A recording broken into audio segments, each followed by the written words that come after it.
Welcome to movementprofessional.com. So this is the Movement Professional core sequence.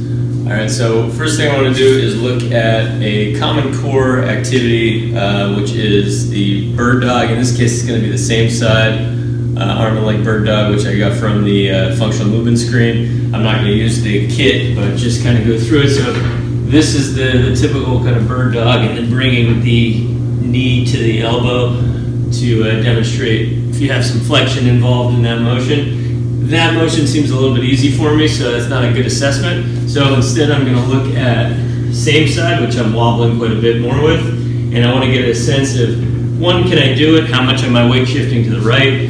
And most importantly is how much wobble is there. So quite a bit of wobble, quite a bit of weight shift to the right. I'll look at the other side. Yep, and definitely can barely do it on this left side without wobbling.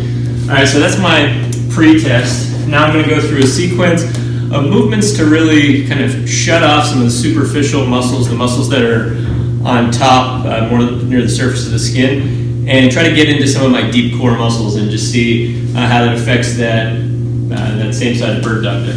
All right, so the first thing, in order to get stable, I have to learn how to breathe properly. So I'm going to go after the diaphragm. So I'm going to start on my back with a light kettlebell.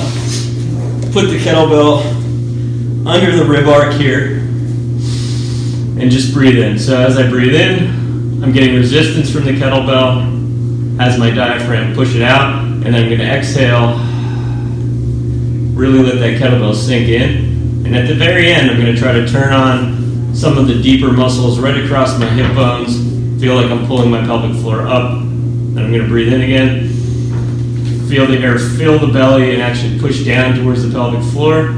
And then as I breathe out, naturally the bell's just going to sink in at the very end. I draw in and I draw up. Okay.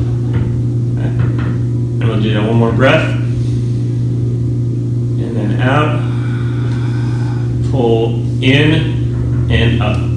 All right, so normally I do that for about 2 minutes, but for the sake of brevity, I'm going to go through it quicker. From there, we're going to look at the lateral rib expansion that's necessary during a diaphragmatic breath. So I'm going to put the ball on the lower part of the rib cage with the bottom arm extended, knees tucked in. When I breathe in now, I want the ball to push down into the ball and the top rib cage to go up towards the ceiling. And then as I exhale, I'm just going to deflate and kind of let the rib cage fall into the ball, or have the ball press up into the rib cage. And then I'm going to inhale, inflate, so like the belly's a balloon, rib cage creates pressure into the ball, and then exhale, try to release. At the very end of the exhale, again, I'm trying to pull the belly in and the pelvic floor upward. Okay. So again, about 2 minutes each side. I'll just do a few breaths each side currently. Inhale, exhale, release. Very end, feel the belly pull up and in, pelvic floor pull upward. Inhale, feel the pressure of the rib cage into the ball. Exhale, feel the ball sink up into the body. Draw in, draw up.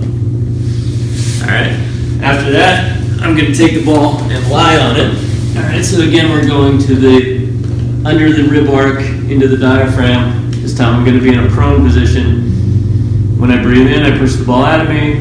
When I breathe out, I'm going to do a little belly massage, sink in. At the very end, I want to try to draw the lower belly in, the pelvic floor up. Inhale, push the ball out of me. Exhale, let it sink in. Find the deep abdominals right across the lower abdomen, and then draw the pelvic floor up like I'm holding a P. All right? Ideally about 2 minutes there, or I'll do 2 or 3 breaths.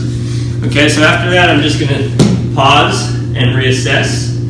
All right, still a little shake. Okay, but I feel better with it. All right, so I'm not quite done yet. Going to look at now the deep hip flexors, psoas, iliacus. All right, and actually I'm going to be working through the superficial abdominals. So I'm going to feel for this hip bone here, which is called my ASIS, or anterior superior iliac spine. And I'm going to put the ball right on the inside of that. That's going to get me on my iliacus. I'm going to start there, on top of a yoga block. And what that's going to do is block me from arching my back. So I want to totally flat down, look away from the ball, and then just try to lift my knee off the mat. That's going to turn my glute on, and then I rest. We'll do 10 of those. And then I'm going to add a little knee flexion.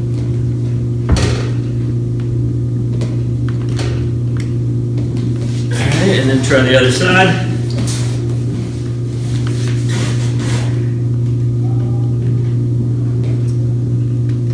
And I'm comparing the symmetry side to side. Alright, so it forces my hip extenders to turn on, shuts off the overactive hip flexors. I can also look up a little higher, so that felt like that I was in a good position there, but I can also look a little higher, so if I'm right off the ASIs and I move up a little bit, still under the rib arc, I may get a little bit closer to the psoas and I want to see how tight that feels, and if that blocks my motion. And to me it feels like down lower is a better place to be, around the iliacus. Alright, so I'm going to retest. Same side. Okay. Feeling a bit smoother as I go through it. Alright, last thing I want to look at, take a double ball here, put it right in the middle of my thoracic spine. Alright, so I'm going to use the ball to kind of push up into the thoracic spine, hands behind the head. I'm going to take a breath in, and on the exhale, I'm going to lift my tailbone up a little bit, creating a bridge, but I'm going to hollow the belly. So I got some tension across the lower belly, but the superficial muscles are relaxed, so I'm soft in the belly. Glutes are on. My arms can either be overhead or hands behind the head, and then I'm going to drop back down. Breath in. Exhale, lift. Soft belly, except for the deep abdominals here, and the pelvic floor pulling up, dropping back down. And then I'm just going to find the different tight spots in the thoracic spine. Breath in. On the exhale, soft belly, tight butt, pelvic floor on, dropping back down. One more time. Soft belly, pelvic floor on, glute on, pressure mobilizing thoracic spine in a back to forth direction. And then for the last time, just going to assess. And I'm able to move a lot more fluid with it. Still not perfect, but I definitely see the change. Much less shake, especially on that left arm when that's weight bearing. All right, so that's the Movement Professional core sequence. If you have any questions, hit me up at movementprofessional.com. I'll see you next time.